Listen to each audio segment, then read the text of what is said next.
He's been on the run for 2 decades, but now a former Manatee sheriff's deputy may be coming home to face justice. Joseph May is accused of raping a 6-year-old girl more than 20 years ago and stealing his stepbrother's identity. But he's been caught now a long way from home. SNN's Melissa Warren has been following the story and has more now on who this man is and what could happen to him.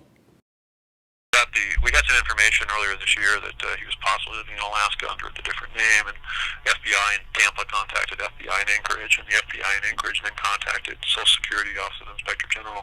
The camp identity, he showed up all of a sudden starting to work at age 33, or when he would have been 33. It'd be unusual for somebody to not work until they were 33, and then all of a sudden, start working every quarter.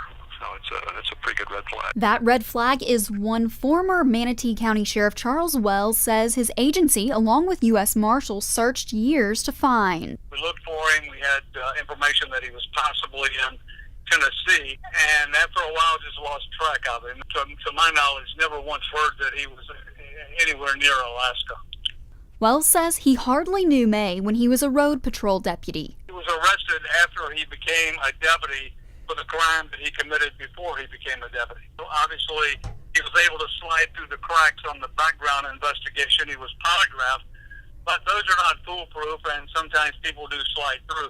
It seemed as if May got lucky twice when his bond was reduced by a judge, and then he fled town before his 1993 trial date. So I don't know what evidence was presented, but it seemed a little out of the ordinary to have it reduced. I believe his original bond was maybe $100,000, and it was reduced to $5,000. Bradley says fugitives are common in Alaska, but the fact that May was able to evade the law for more than 2 decades is unusual. And it just shows you that no matter how long ago it may have happened, if warrants were issued or an arrest warrant was issued, then in all probability that somebody sooner or later is going to catch him.